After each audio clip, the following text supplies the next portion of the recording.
Hi, the campus of Trinity College in Hartford, Connecticut has some notable examples of Gothic architecture. There's the connected buildings that make up what's called the Long Walk, built in the 1870s and 80s.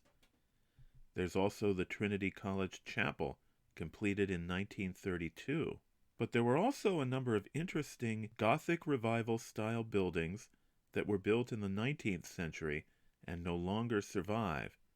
And that's just talking about the current campus, which has been home to the college since the 1870s.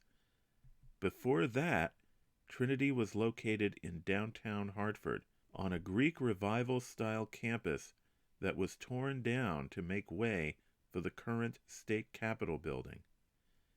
In this video, I'm going to take a look at some of these lost buildings of Trinity College.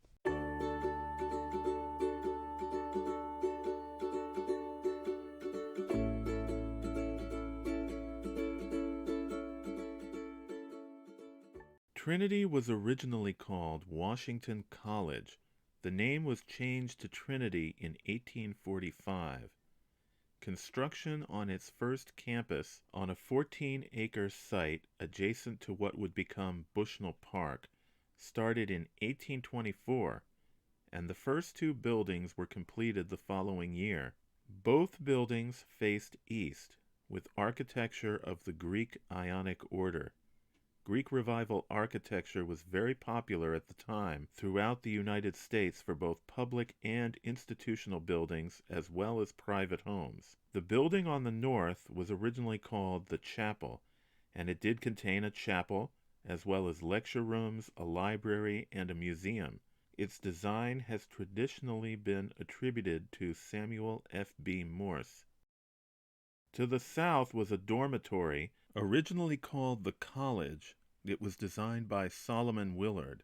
In 1845, Trinity College built a second dormitory north of the chapel, which had an exterior that closely matched the earlier dormitory, although the rooms were arranged differently inside. At this time, all three buildings were officially named for Episcopal bishops. Trinity was non-denominational, but it had been founded by Episcopalians, and Connecticut had played a big role in the establishment of the Episcopal Church in America. The building previously known as the Chapel was renamed Seabury Hall in honor of Samuel Seabury. He had been the first Episcopal Bishop of Connecticut and the second presiding bishop of the Episcopal Church in the United States. The older dormitory was renamed in honor of Abraham Jarvis, who'd been the second Episcopal Bishop of Connecticut. The newly built dormitory was named for Thomas Church Brownell, the third Bishop of Connecticut and seventh presiding Bishop of the Episcopal Church. He also happened to be the founder and first president of Trinity College. Brownell was further honored in November of 1869, when a statue of the bishop was unveiled on the campus. A gift of Gordon W. Burnham, Brownell's son-in-law, it was modeled in Rome by Chauncey B. Ives and was cast in Munich. The statue stood for less than a decade at the downtown campus, because in 1878 it was moved to the new campus off Summit Street, where it still stands today. As I mentioned, the old campus was right next to Bushnell Park, where it had a dramatic location on the hill where the Connecticut State Capitol stands today. This is a section of the Baker and Tilden Atlas of Hartford County of 1869, the same year the statue was dedicated. It shows the three campus buildings just south of the park.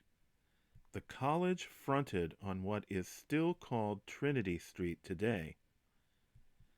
To the south, the street we now know as Capitol Avenue was called College Street, east of Trinity Street, and it was called Rifle Avenue west of Trinity Street because of the nearby Sharp's gun factory. This section of the 1864 Bird's Eye View of Hartford by John Bachman shows the rear of the campus buildings. There are also many photographs of the campus, including some interior shots showing the chapel and the library that were located inside Seabury Hall.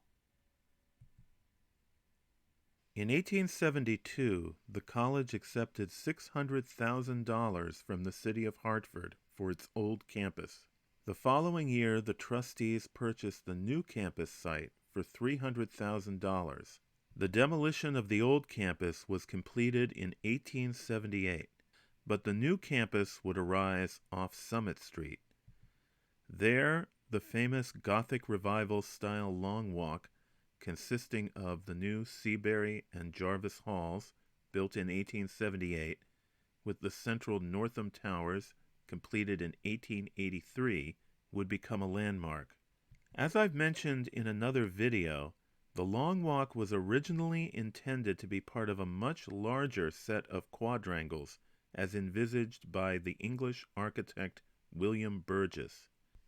The Bird's Eye View of Hartford, published in 1877, projected forward to what the quadrangles were intended to look like, but as we know, only the section known as the Long Walk was ever completed. In addition to the Long Walk, there were several other Gothic-style buildings that were constructed in the late 1800s, and unlike the Long Walk, they have not survived today. This is a 1907 bird's eye view of Trinity College, which was much less built up then, of course, than it is now. It shows the familiar Long Walk, but it also shows 3 other Gothic buildings that no longer exist. One of these is the Alumni Hall Gymnasium. Built in 1887, it was located near where the admissions building is today. At the time it was built, it had all the latest up-to-date athletic equipment. Designed by William Brocklesby, it replaced an earlier wooden gymnasium that had been transferred from the old campus. Alumni Hall was eventually destroyed by a fire in 1967. In 1888, the college completed the Jarvis Scientific Laboratory. Designed by J. Cleveland Cady, it was demolished in 1963 to make way for the Austin Arts Center. Just west of it was the Boardman Hall of Natural History, designed by William Brocklesby and built in 1900. This building housed the biology department and the museum, both of which had formerly been located in Seabury Hall. Boardman Hall was demolished in 1971. Later in the 20th century, Trinity College would move away from the Gothic style of architecture. The 3 buildings I've just mentioned were destroyed, but the Long Walk, the chapel, and several other examples of Gothic architecture from the late 19th and early 20th centuries survive on the Trinity College campus today. If you enjoyed this video, please consider subscribing to the channel. You can also check out my other videos. Please consider giving them a like, and thank you for watching.